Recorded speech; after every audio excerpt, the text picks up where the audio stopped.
Assalamu alaikum. N'hésite pas à liker cette vidéo et de vous abonner pour aider cette chaîne à partager la voie de la vérité. Merci. Je suis Tangwa Moses, étudiant en ingénierie à la CNOST.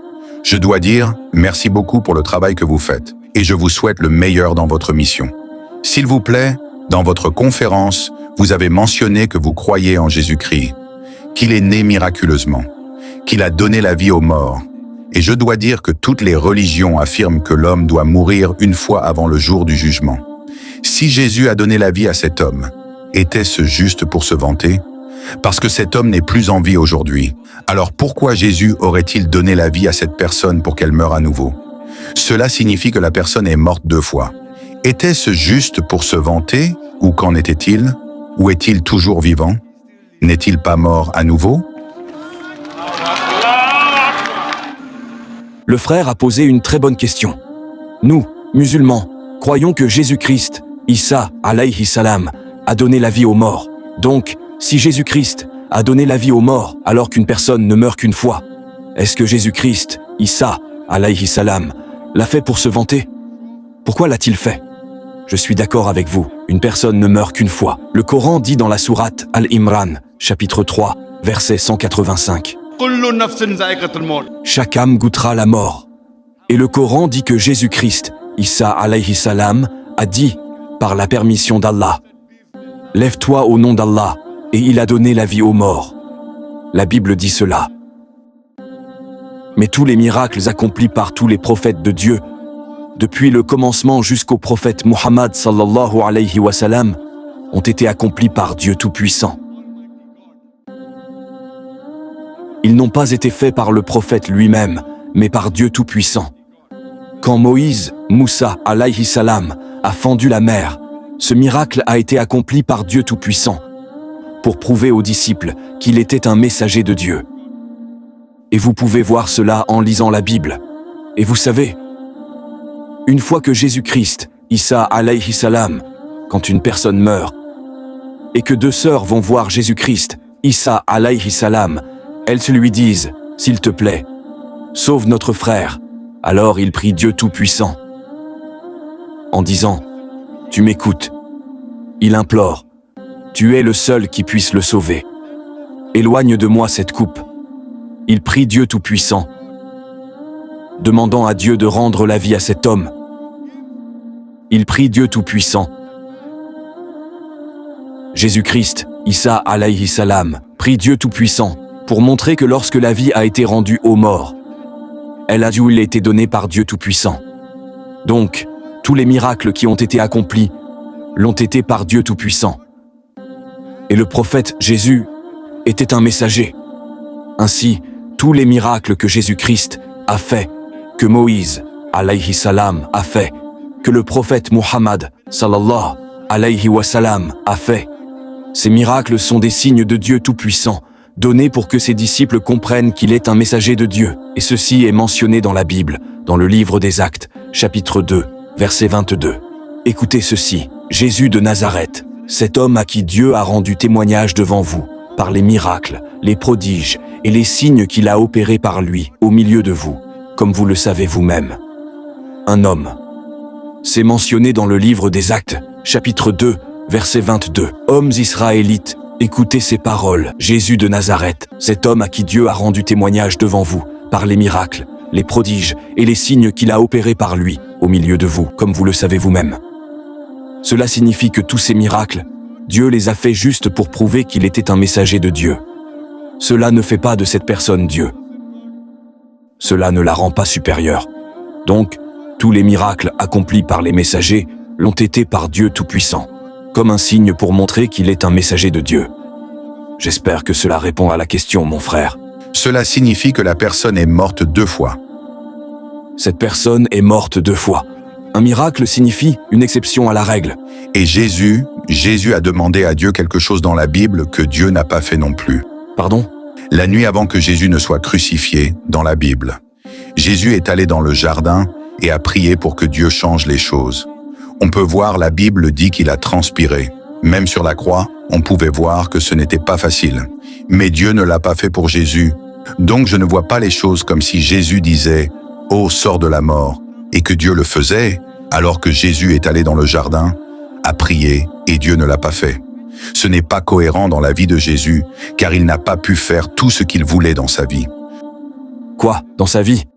Je veux dire, il a demandé à Dieu dans le jardin la veille de sa crucifixion. Oui, je sais cela. Il a prié pour que les choses changent, mais rien ne s'est passé. Il a accompli ce que Dieu avait dit. Je peux.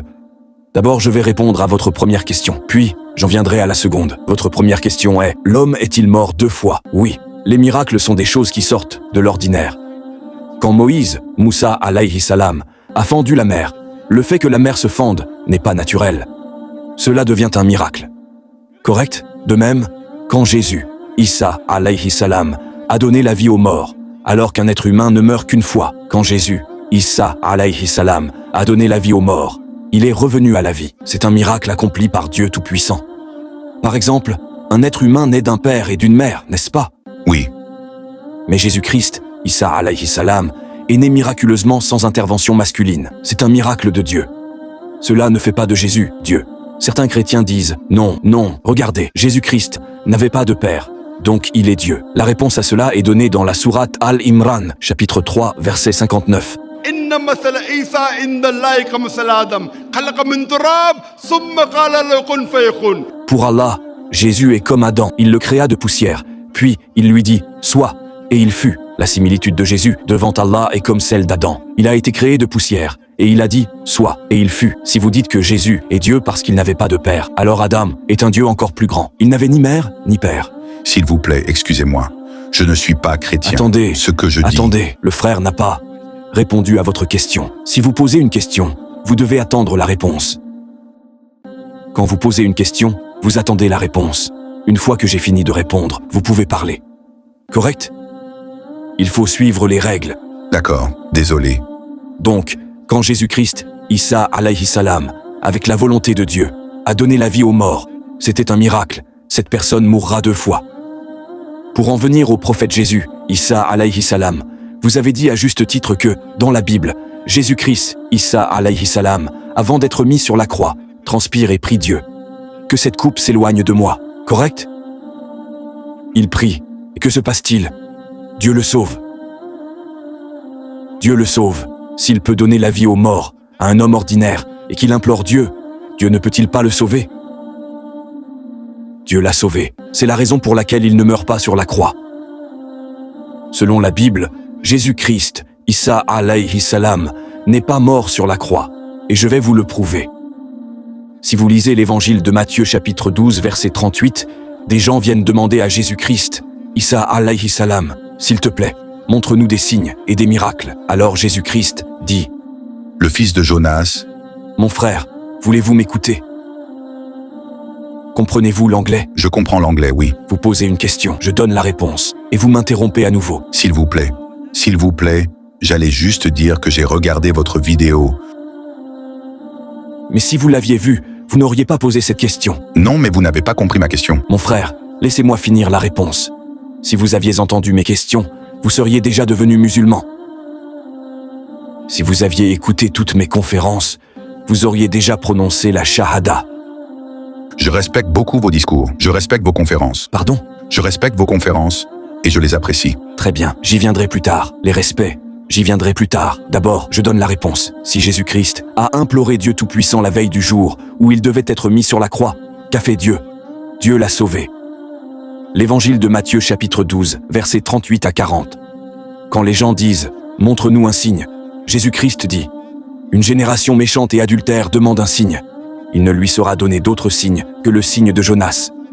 Car, de même que Jonas fut 3 jours et 3 nuits dans le ventre d'un grand poisson, de même le Fils de l'homme sera 3 jours et 3 nuits dans le sein de la terre.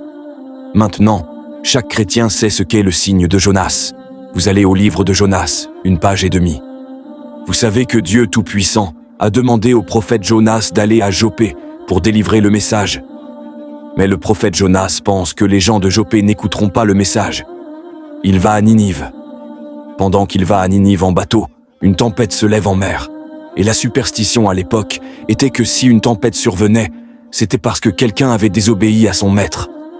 Alors ils tirent au sort pour savoir qui a désobéi. Jonas, étant un prophète de Dieu, se porte volontaire et dit « c'est moi qui ai désobéi au maître. Parce qu'il s'est porté volontaire, ils n'ont pas à lui casser un bras ou une jambe, ou à l'attacher. Il se porte volontaire, alors il le jette par-dessus bord. Maintenant, quand il jette Jonas par-dessus bord, était-il mort ou vivant? Il était vivant, selon la Bible. Je vous le demande selon la Bible et selon vos connaissances, dans une tempête, quand un être humain est jeté à la mer, un être humain normal, quand il est jeté dans la mer déchaînée, il devrait mourir. En ce qui concerne Jonas, était-il mort ou vivant? Mort ou vivant quand il a été jeté à la mer dans la tempête? Mort ou vivant? Il était vivant, selon la Bible. Vivant, selon la Bible. Très bien, un poisson arrive et l'avale. Si un poisson avale un homme, il devrait mourir. Jonas était-il mort ou vivant? Il était vivant, selon la Bible. Encore vivant. Miracle après miracle après miracle. Il a été jeté, il était vivant. Dans la tempête déchaînée, il aurait dû mourir. Il ne meurt pas, vivant. Un poisson vient et l'avale. Il aurait dû mourir. Il ne meurt pas, vivant. Miracle après miracle. 3 jours et 3 nuits. Le poisson l'emmène à travers la mer. Par suffocation, un homme devrait mourir. Jonas était-il mort ou vivant? Il était vivant, selon la Un Bible. miracle, selon la Bible. Pas selon le docteur Zakir Naik. Miracle après miracle après miracle. Du ventre du poisson, le prophète Jonas, alayhi salam, prie Dieu Tout-Puissant. Pendant qu'il priait, était-il mort ou vivant? Encore vivant, selon la Bible. Vivant, selon la Bible. Miracle après miracle après miracle après miracle. Après 3 jours, le poisson le vomit sur le rivage. Mort ou vivant? Vivant, selon la Bible. Vivant, selon la Bible. Donc, selon la Bible, c'est miracle après miracle après miracle après miracle. Jésus-Christ, Isa alayhi salam, a dit « Il ne vous sera donné d'autre signe que le signe de Jonas, car, de même que Jonas fut 3 jours et 3 nuits dans le ventre d'un grand poisson, de même le Fils de l'homme sera 3 jours et 3 nuits dans le sein de la terre. » Donc, si vous lisez la Bible, si vous comprenez la Bible, Jésus-Christ, Isa alayhi salam, a été mis sur la croix un vendredi. On savait que les Juifs ne crucifiaient pas le jour du sabbat, le samedi. Donc, avant le coucher du soleil, ils se sont dépêchés de le descendre. Maintenant, quand ils le descendent, ils le mettent dans le sépulcre. Dans le sépulcre selon la Bible. Jésus, était-il mort ou vivant? Il était vivant. Jésus-Christ, était-il mort ou vivant? Où? Sur la croix ou dans le tombeau? Dans le tombeau. Dans le tombeau, ils disent qu'il a ressuscité selon la Bible. Mon frère, je vous pose une question. Quand Jésus-Christ, Isa alayhi salam, a été mis dans le sépulcre, je vous pose la question. Jésus-Christ, Isa alayhi salam, était-il selon la Bible, mort ou vivant? Ils disent qu'il est mort sur la croix et qu'il a ressuscité. Je vous demande, dans le sépulcre, je vous demande quel est votre nom. Vous me dites, j'habite au Ghana. Je vous demande votre nom. Vous me dites, je vis au Ghana. Mon frère, comprenez-vous l'anglais? Je pose une question simple en anglais. Dans le sépulcre, dans le tombeau, Jésus-Christ, était-il mort ou l'extérieur? Ça ne m'intéresse pas. Dans le tombeau, était-il mort ou vivant? Je ne suis pas chrétien. Je ne sais pas.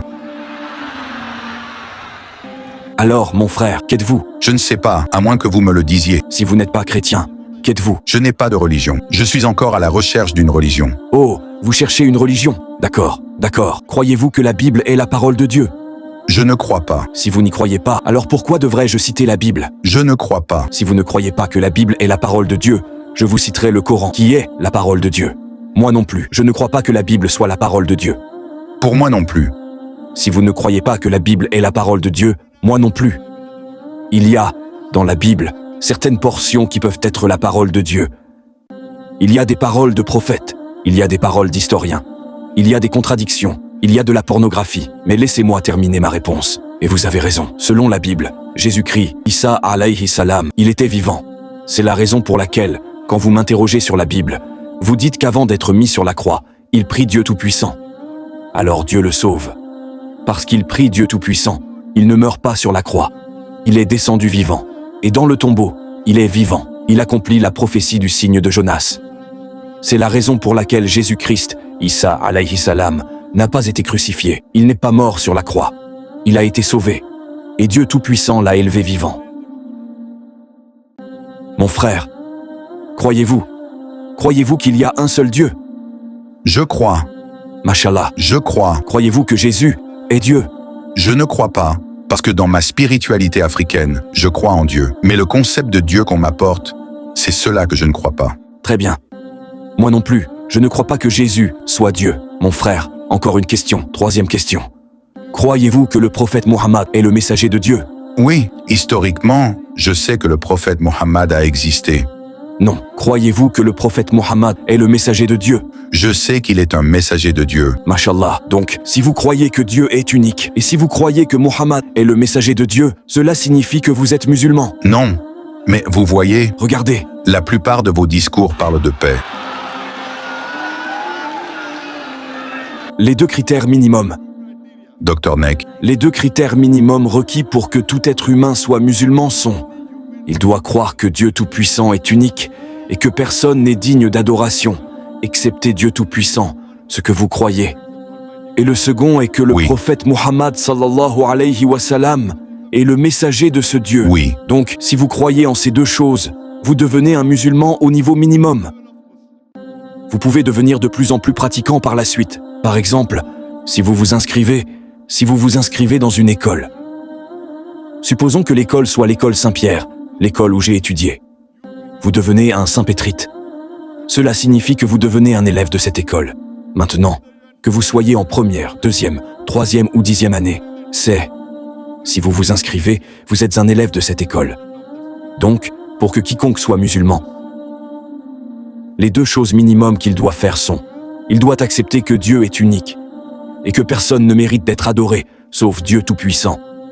Et deuxièmement, il doit croire que le prophète Mohammed sallallahu alayhi wa sallam est le messager. Si vous croyez en ces deux choses, alors vous devenez un musulman au niveau minimum. Ensuite, vous pouvez acquérir plus de connaissances. Vous pouvez continuer à vous améliorer encore et encore. Vous pouvez passer en première, deuxième, troisième, 10e année, licence, master, doctorat, c'est pour plus tard. Donc, selon moi, vous êtes musulman. Mon frère, aimeriez-vous le dire en arabe? je suis un être conscient africain sur Terre. Pardon? C'est ça, je suis un être conscient sur Terre. Vous êtes conscient de... Un être naturel, un être humain naturel sur Terre. Oui, vous êtes un être humain qui croit que Dieu Tout-Puissant est unique, Oui, qui croit que le prophète Mohammed est le messager de Dieu Tout-Puissant. oui, Donc, selon moi, vous êtes musulman. oui. D'accord, c'est votre point de vue. Non, oui, c'est mon point de vue. Et même de votre point de vue, parce que vous croyez en Dieu. Musulman signifie une personne qui soumet sa volonté à Dieu. Quelle est la signification de musulman? Je l'ai dit dans ma conférence. Quiconque soumet sa volonté à Dieu Tout-Puissant et acquiert la paix en soumettant sa volonté à Dieu est un musulman. Vous avez donc soumis votre volonté à Dieu. Vous croyez qu'il y a un seul Dieu, n'est-ce pas? Je crois.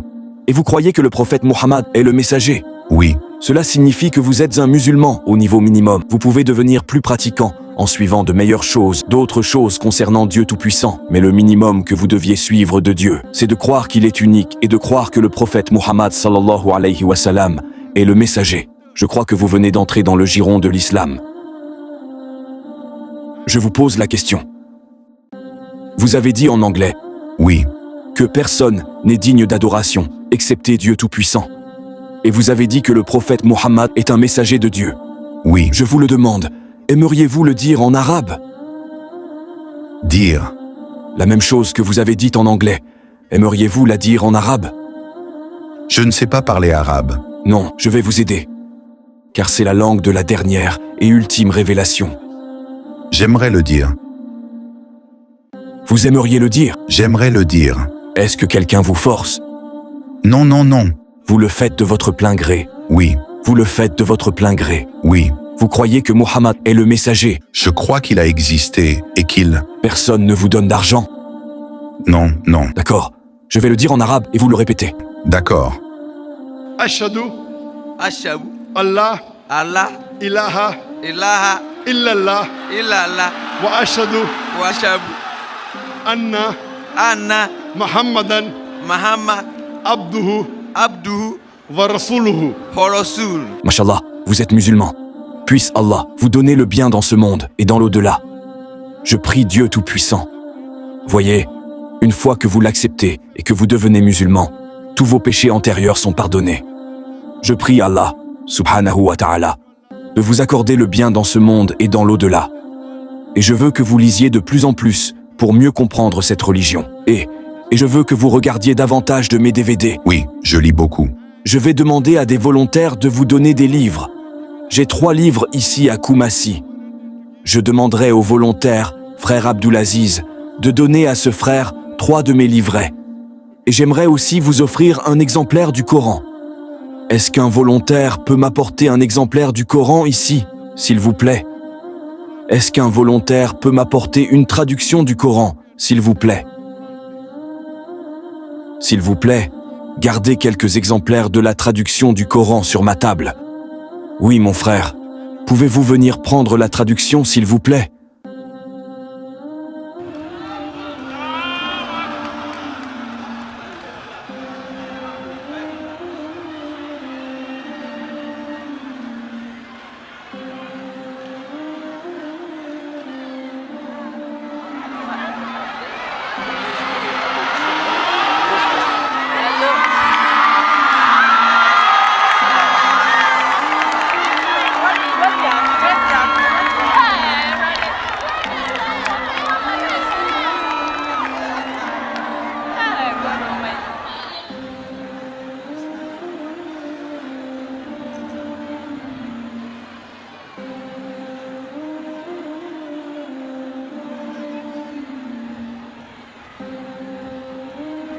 Le frère a dit « Qu'Allah vous bénisse ». Et je veux vous remercier, mon frère, d'avoir dit cela. Car une fois que vous acceptez l'islam, tous vos péchés précédents sont effacés. Et je vous demande de prier pour moi aussi. Et il a dit « Qu'Allah vous bénisse ». Et je voudrais vous remercier. Qu'Allah vous guide davantage vers la vérité. Et qu'Allah vous aide à guider les membres de votre famille et vos amis vers la vérité. Et même à guider ce grand pays, le Ghana, vers la paix, la sérénité et la vérité.